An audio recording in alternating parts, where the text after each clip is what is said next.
Muy buenos días, queridos hermanos en Cristo Jesús. Les habla Rosy de Arias para traerles el devocional correspondiente al día de hoy, que es el número 32 y tiene como título Las bodas del Cordero. La cita bíblica está en Apocalipsis 19, del 7 al 9, y voy a leerla para ustedes, y dice así: Gocémonos y alegrémonos y démosle gloria, porque han llegado las bodas del Cordero, y su esposa se ha preparado, y a ella se le ha concedido que vista de lino fino, limpio y resplandeciente, porque el lino fino es las acciones justas de los santos. Y el ángel me dijo: escribe, bienaventurados los que son llamados a la cena de las bodas del Cordero. Como introducción, hermanos, y marco exegético, tenemos que recordar que Juan es el autor del Apocalipsis y las cartas van dirigidas a las 7 iglesias en Asia Menor, y eso tenemos que tenerlo presente, que enfrentaban en ese tiempo una intensa persecución. Continuando con el tema del devocional de hoy, vemos que una vez que recibimos las recompensas, vienen las bodas del Cordero. Las bodas del Cordero constituyen uno de los acontecimientos más gloriosos de la profecía. Desde la interpretación premilenial y pretribulacional, las bodas del Cordero ocurren después del tribunal de Cristo y antes de la segunda venida visible de Cristo, para establecer el reino milenial. Las bodas del Cordero tienen lugar en el cielo, mientras la tribulación y la gran tribulación ocurre en la tierra. Cuando Cristo regresa en Apocalipsis 19, del 11 al 16, la iglesia ya aparece con él, porque dice que los ejércitos celestiales, vestidos de lino finísimo, blanco y limpio, le seguían. Esto dice en Apocalipsis 19:14. O sea, ¿quiénes somos? La iglesia del Señor que viene con él. La Biblia sí afirma claramente que Cristo será unido para siempre a su pueblo redimido y que esta unión será motivo de celebración eterna. El texto griego utiliza el término gamos para referirse a las bodas. Gamos no solo alude a la ceremonia de boda, sino al banquete nupcial, simbolizando la unión íntima y permanente. Vamos a ver lo que es la preparación de la iglesia, porque esto es importante entender. ¿Cuál es la preparación de la iglesia? El verbo etomaizo en el griego, este verbo aparece en tiempo aoristo. ¿Qué quiere decir tiempo aoristo? Quiere decir un pasado culminado. O sea, ya tiene que estar ella bien preparada y está en modo indicativo. Entonces, gramaticalmente, esto indica que la preparación de la iglesia es un hecho garantizado por la obra de santificación del Espíritu Santo.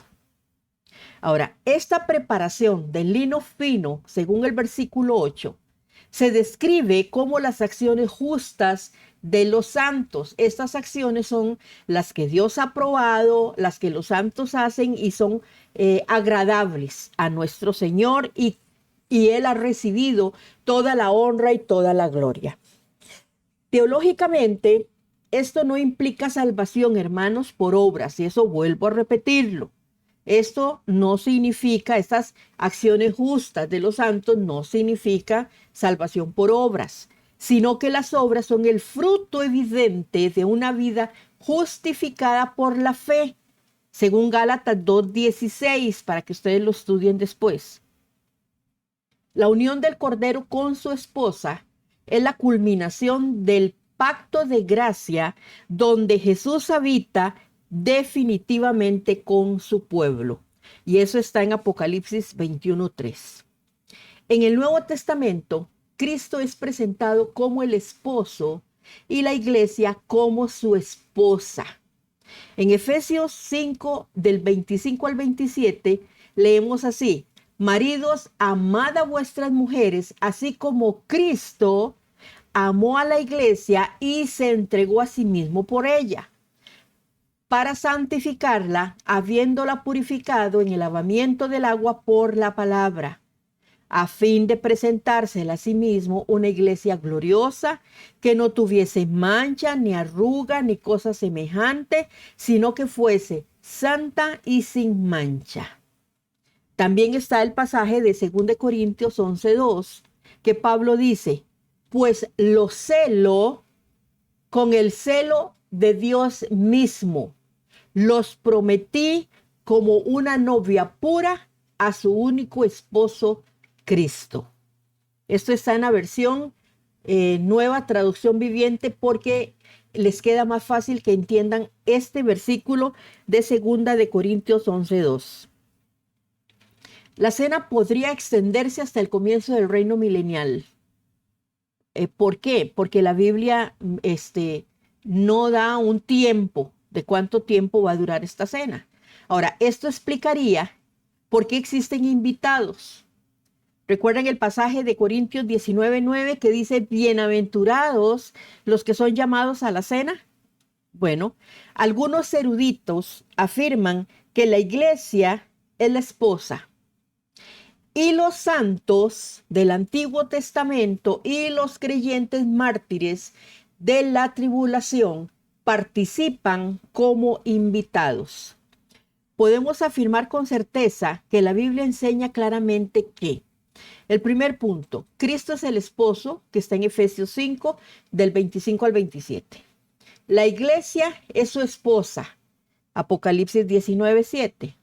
Y habrá una unión gloriosa y definitiva entre Cristo y los redimidos. Habrá una celebración asociada a esta unión, Apocalipsis 19:9. Lo que la Biblia no explica, hermanos, detalladamente, es cuánto tiempo transcurre entre las bodas y la cena, esa unión legal y la cena.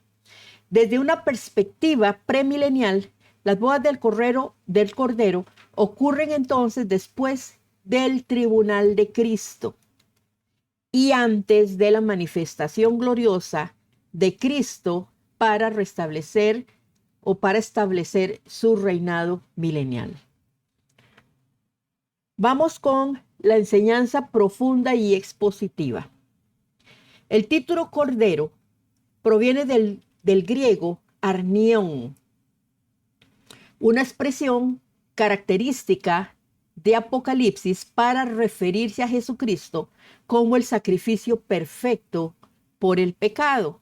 Si nosotros vamos a Juan 1:29, dice: el día siguiente vio Juan a Jesús que venía a él y dijo: he aquí el Cordero de Dios que quita el pecado del mundo. Si vamos también a 1 Pedro 1, del 18 al 19, dice: sabiendo que fuisteis rescatados de vuestra vana manera de vivir, la cual recibisteis de vuestros padres, no con cosas corruptibles como oro o plata, sino con la sangre preciosa de Cristo, como de un cordero sin mancha y sin contaminación. Él mismo, que fue inmolado, es ahora presentado como el esposo victorioso. La frase "su esposa se ha preparado" destaca una condición completada, lista, preparada.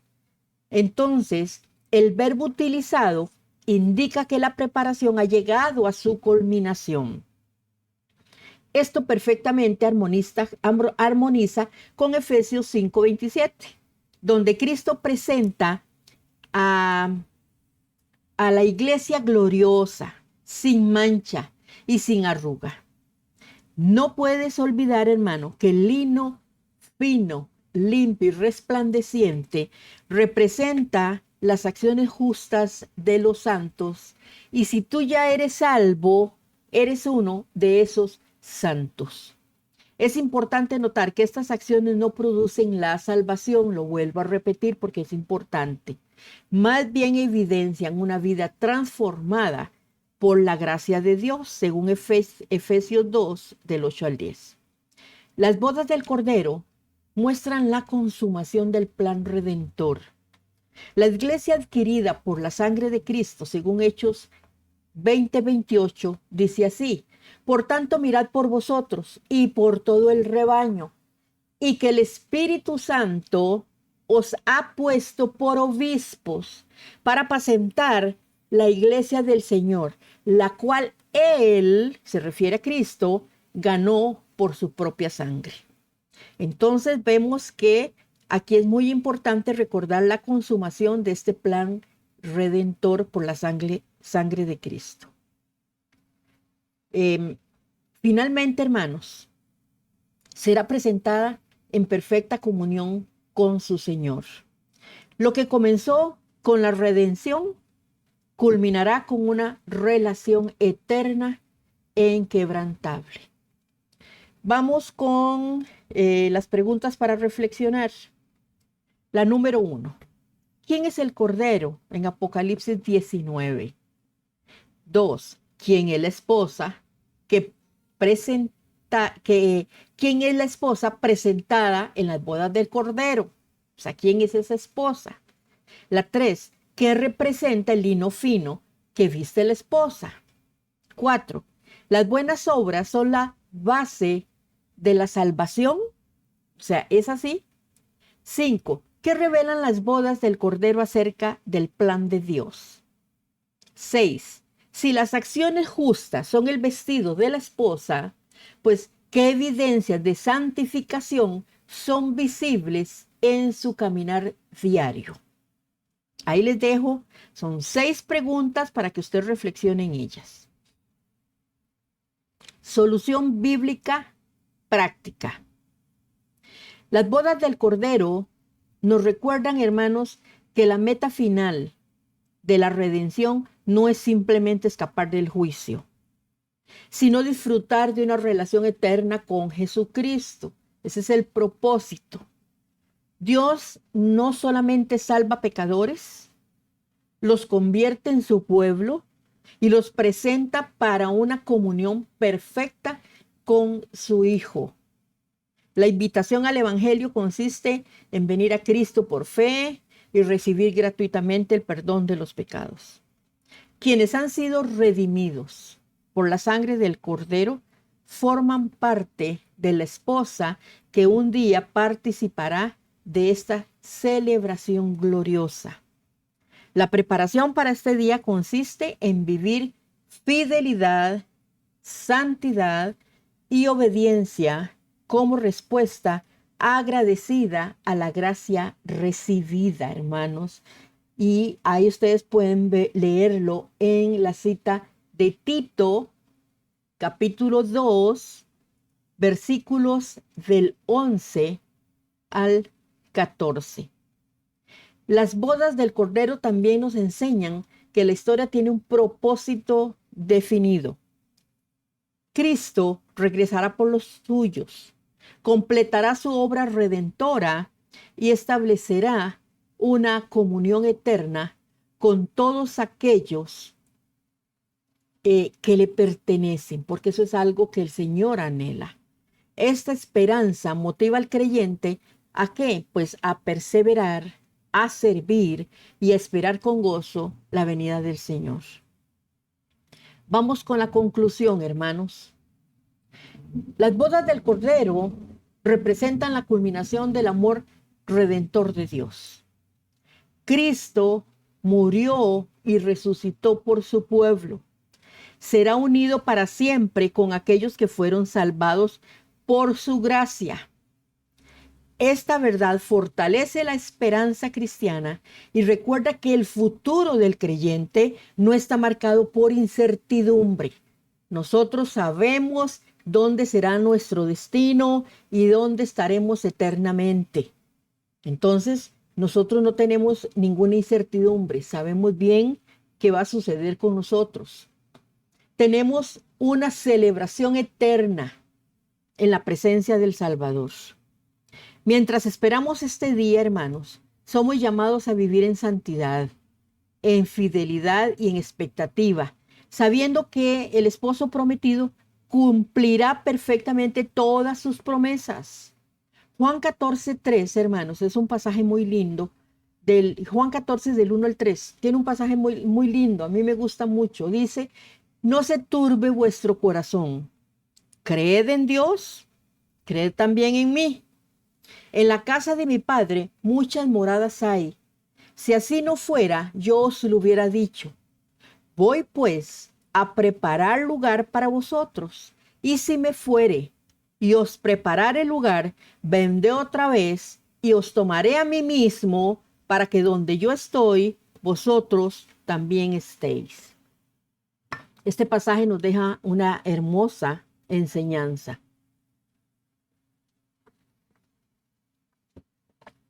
Vamos, hermanos, con la oración. Ya terminamos este devocional y espero que les haya quedado claro.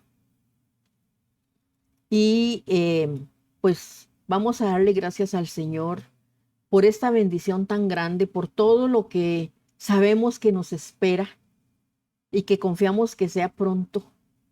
Es una bendición saber todo lo que vamos a recibir de parte del Señor, su confianza, su amor, su cuidado, vivir eternamente con Él.